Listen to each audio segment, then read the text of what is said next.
YouTube. YouTube.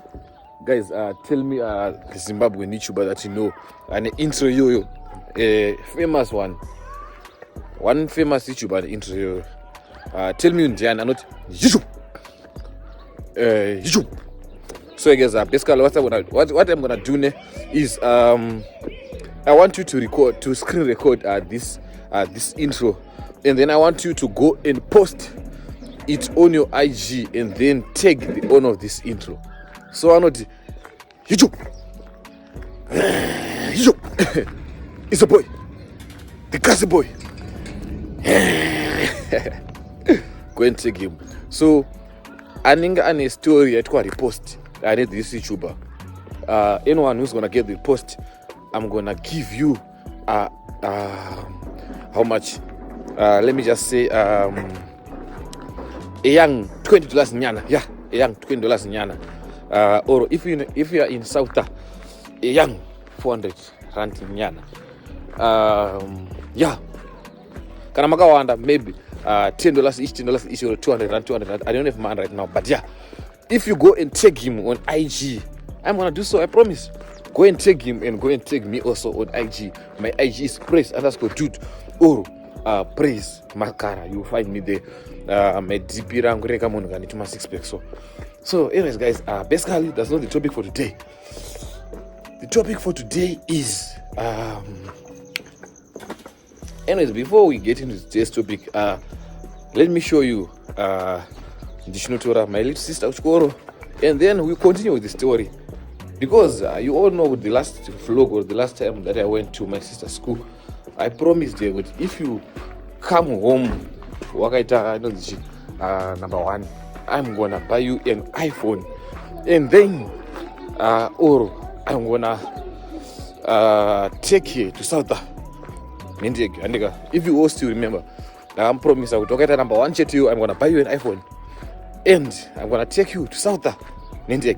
So guess what, guys? Sometimes they tell us in this case, want to battle some sorrow, and they can also work extra hard to achieve this also. So guess what, guys?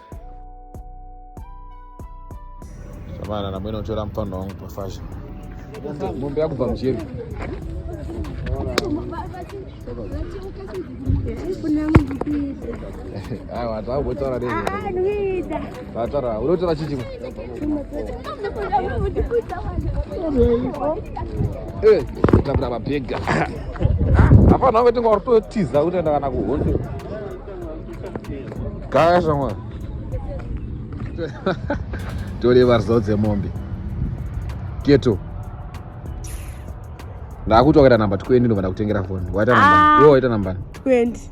Ngetione. Iri papo namba yacho. Wakatodza ini mbono. Waigona kupi. Ndaitema chikoro. Number 1 na sekuru. Maki 82 11111111. Yeah, aiwa wakatema mombe. Mombe akatema. Momba sekuru, mombe.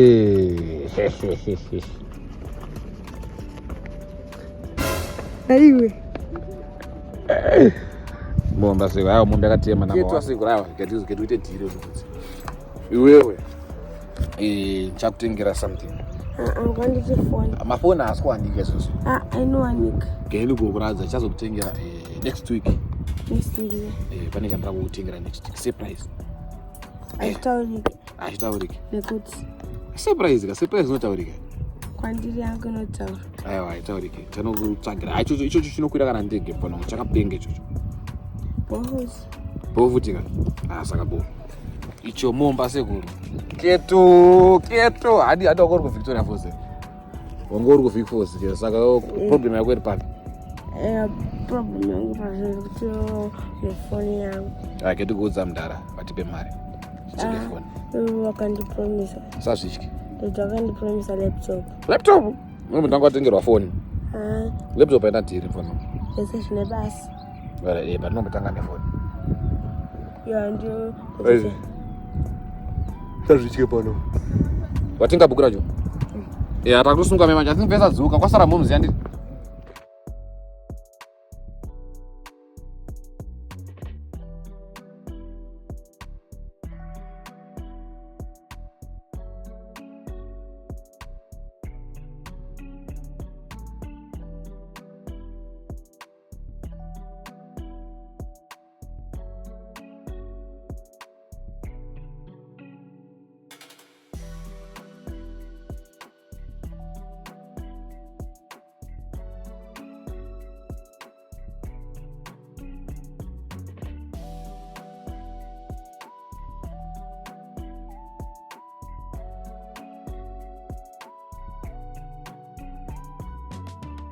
So yeah, guys, basically you saw what happened, man. Like sometimes my words atinotaura kuvanaka, we don't know kuti vanomachengeta and vanomabata zvakaipisisa. You understand? So my sister, I think the last time she was on number 10 or something, if I'm not mistaken. One thing that I know about my sister is she's very intelligent, anogona, but she needs a push. You understand? She needs a push, and she needs you to tell her something. This lorry. Okay, this lorry was making a lot of noise. So she needs you to promise something. With okay, number 1, I'll give you this and that. So I'm gonna keep my word. You understand? And I promise you, I'm gonna buy you an iPhone or if you manage to get on number 1. And you also that and she got on number 1. So, but the fun thing now in the Chekosonzo, inini andina mari zvese so. Andina mari yekumutengera iPhone yacho. Andina mari yekumukidza ndege yacho. Nditoriwo stress kuti when is my next trip? Where am I going to get some money to buy some ticket flights? I mean some flight tickets, man. Some food, nyana, and a lot of stuff, you understand? So I've came up with another idea. And idea actually is very fun. I don't know you guys can see this idea, but like it's a fun one. So what I want to do is I'm gonna take it home, and then I'm gonna take it to the shops. I'm not saying those ones. I'm not saying that's all. For now, that's the starter. Takamirashi, what you call it, the menu. So I wanna take it to the shops, and I wanna give her 30 seconds or 60 seconds to pick whatever that she wants, and I'm gonna pay for it. What do you think, guys? I think it's a good idea. She's gonna pick whatever that she wants in 30 seconds or in 60 seconds. It's depending on the show, and then I'm gonna pay for it. I don't know if she's gonna like it, or I'm just gonna act, man, like a present brother nyana. You understand? Because it relates me with it. But I got that's not my older brothers, and that way affording to do this to us. So I'm gonna do that to her. So let's go. Let's see what's popping. So guys, as I'm going there, there's something crazy that I wanna tell you. You see this bag that I'm holding. I mean, when you say something big, like do ice bag kana katoti bag rakamen. Because mukati kanokwanisa kuvharika and then kanokwanisa kukipa chando. You understand? So mukati mune mapoto arimo, and mukati mune mapoto and mune my lunch boxes arimo. Do you understand? Ndakazwana ku business. So ndanetsike ndaimonokwata kwa moms yangu, and then amazaura nara kuenda ndoende koko ndiri always behind the time. So ndango ndakasvika kana kune chimunya ndangoti unze kuno lunch achitende nayo. Ndakasvika kupedza like literally all the lunches. So the last time that I went there nezo sister yangu, I told my mom ndine nzara ndibikire chikafu, and then vakanongobika chikafu, but asvika pane chimunya ndakangochitakura chiri mpoto.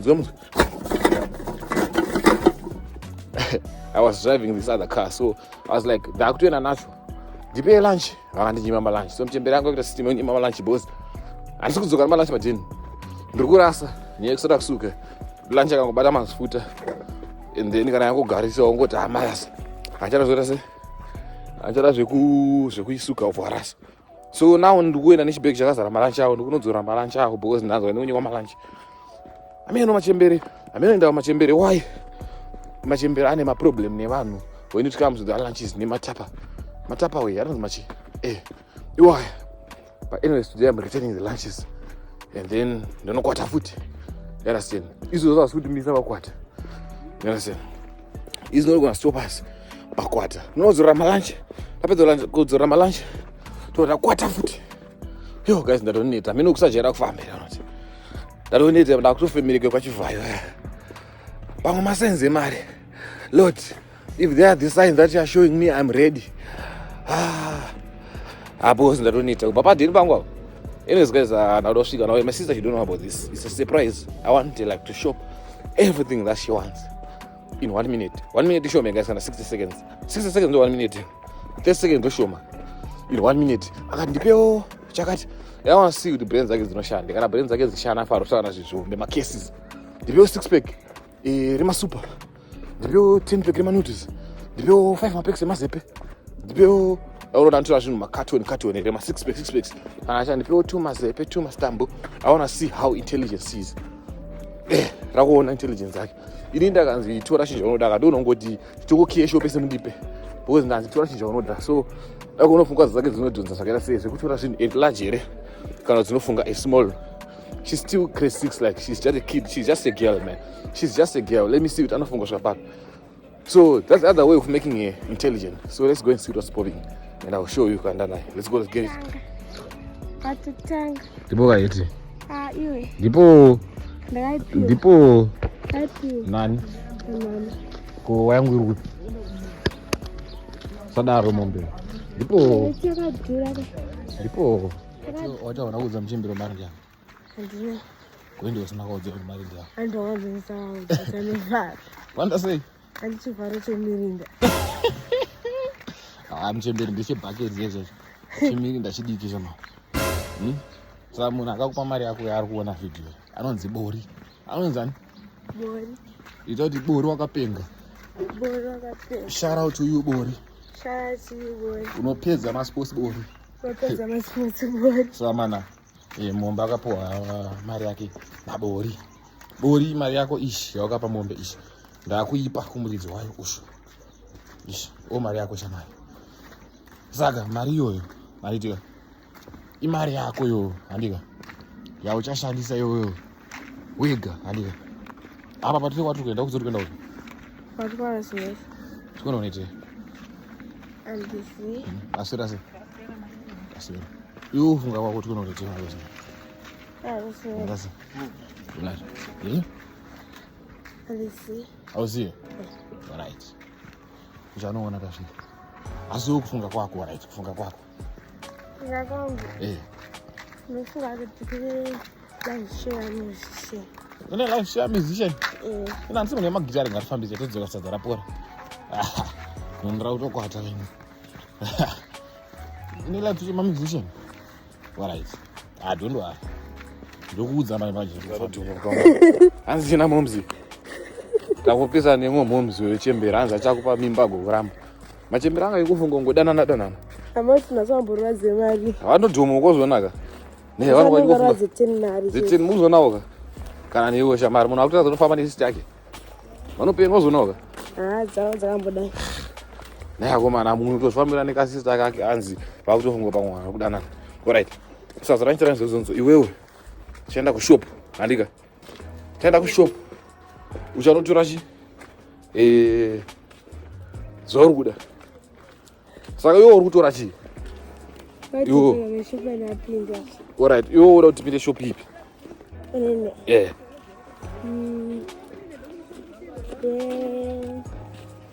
Yechi.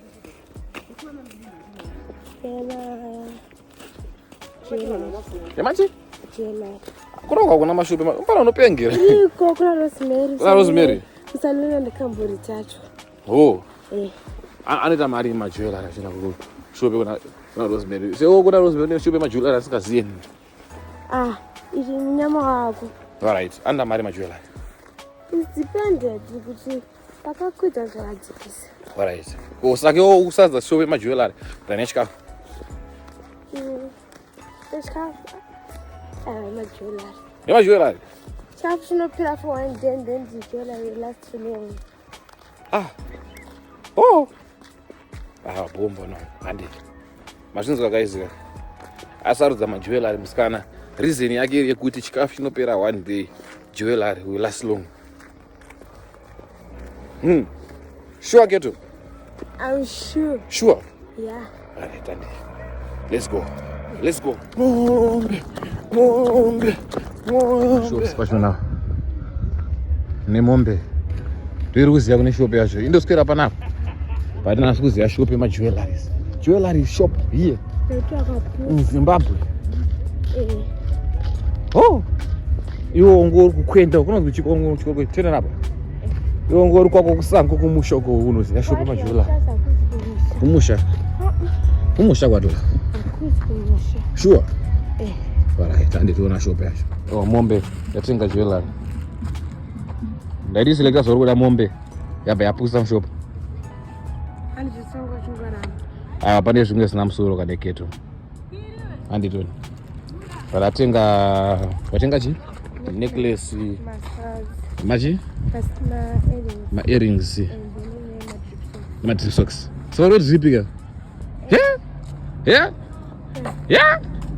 mombe yedripi sauright sauraenda kwakefu unotora zvauri kuda pa 60 seconds randito okay so handiwaona kuti pashopa mbakadhakwa so zvarada kuita manje susu rada kuti iwewe mombe handika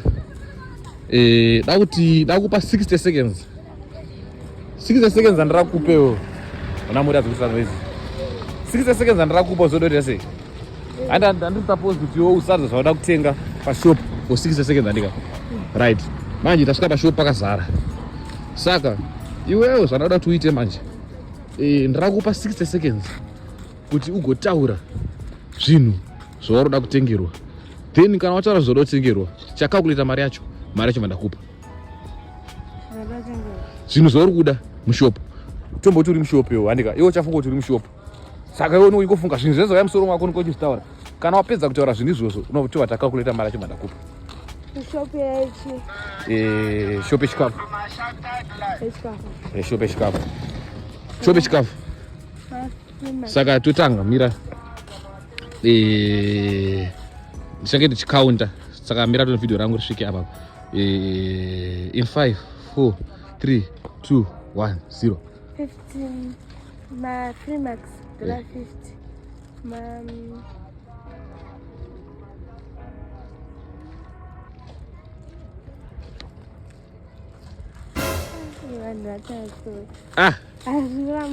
wakapusa Freemax $50 oh alright wakapusa pano wakapusa ngatangise ndakupa zimwe 1 in 5 4 3 2 1 0 Freemax $50 pa yellow $1 ma jumbo $4 for 4 Cologne $1 a chocolate $1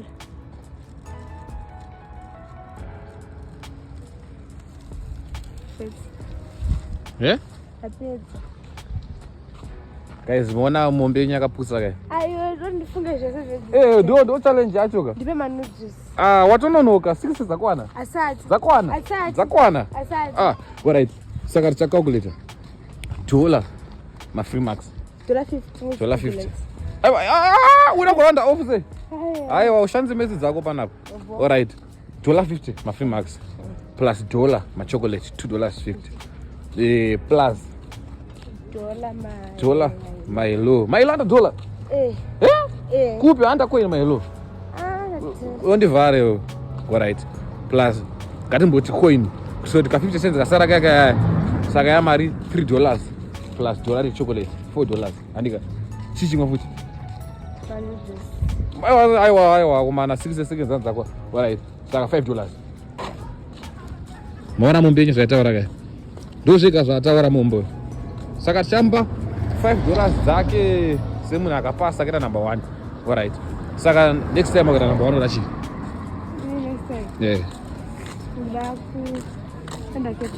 enda kupi Cape Town alright mazvinzwira guys arenda Cape Town saka ngati manitokwata handi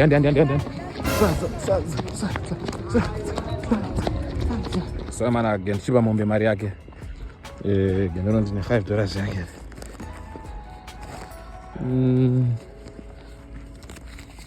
nechange ye20 nemombe kana $10 ne10 mari mombe ichada munyama pana nemicheko mamwe ndine mari imari alright saka ndichakupa imwe tsvaka change padeni tikashaya change mombe ichada munyama apa ndikupa mari yako kana ndakashaya change ngatizokupa mangwana kapa neshi yakupa it is guys I beg guys, thank you for watching the video to the end. Mombe taipachi mari yayo samundu dakuudza kuti chi vanhu vakaenzana newe vari kuchikoro vari magrade 6 magrade 7 uda kuudza kuti chi iwewe semunhu akaita number 1 ezo saloya uda kuudza kuti chi Yeah. I encourage them to study since their ambition relies on education. Yes. So you encourage them to study since their ambition relies on education. Ambana unosisina chirungu mbana. Ndounonzwa dongokuthema nemwe $20. Hakomana ora ko abereki vari kuendesa vana kuchikoro da kwaudzotiche. I suggest that don't judge girls saying that girls are of no use. What I say? Do not judge girls not paying their school fees, saying girls are of no use, but you must pay for both. Oh, do not judge girls not paying their school fees, saying girls are of no use, but you must pay for both. Zimfanele ke. Anafunga vamwe vapasa nekukopera mombe. But wakashishina mfano wangu uri kuoneka mfano wangu kuti intelligent. Intelligent lawyer kumba kwedu uri gweta kawaruziya. Shadona ne. Anyways, guys, I bet thank you guys for watching the video to the end. Make sure you like, comment, share, and subscribe to my YouTube channel for more content. Let's get it.